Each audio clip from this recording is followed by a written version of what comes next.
हे बच्चों, आज मेरे पास तुम्हारे लिए एक कहानी है।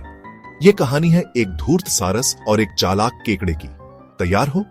चलो शुरू करते हैं। एक समय की बात है, एक घने जंगल के बीचों बीच एक बड़ा सा तालाब था। यह तालाब हर तरह के जीवों के लिए एक दावत की तरह था।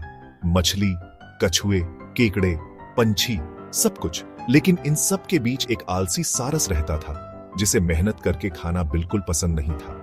नहीं, वो तो बस एक टांग पर खड़े होकर यही सोचता रहता था कि बिना मेहनत के खाना कैसे मिले। एक दिन उसके दिमाग में एक आइडिया आया। सारस तालाब के किनारे खड़ा हो गया और रोने लगा। हाँ, असली के आंसू।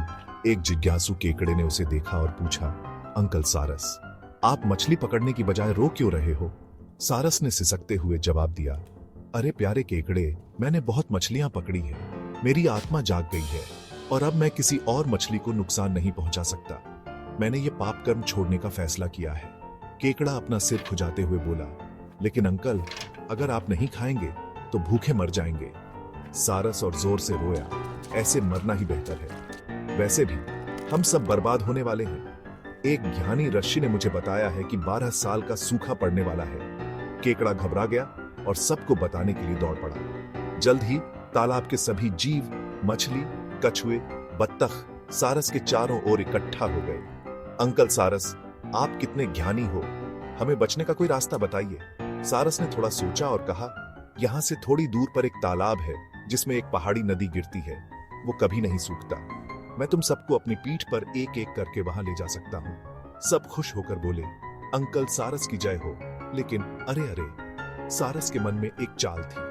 हर दिन वो एक जीव को ले जाता, लेकिन सुरक्षित तालाब की बजाय वो उसे एक चट्टान पर ले जाता, उसे मारता और खा जाता।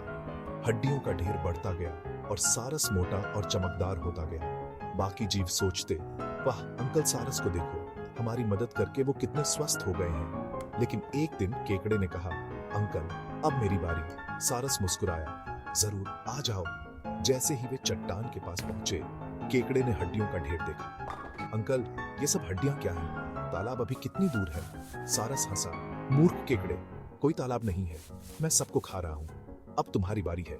केकड़ा डरा नहीं। उसने फुर्ती से अपने मजबूत पंजों से सारस की गर्दन पकड़ ली। सारस छटपटाया, लेकिन केकड़ा तब तक कसकर पकड़े रहा जब तक सारस बेजान होकर गिर नहीं गया। बहादुर केकड़ा सारस का सिर लेकर तालाब में लौट आया और सबको सच्चाई बताई। तो इस कहानी से हमें क्या सीख मिलती है? 2 बड़ी सीख।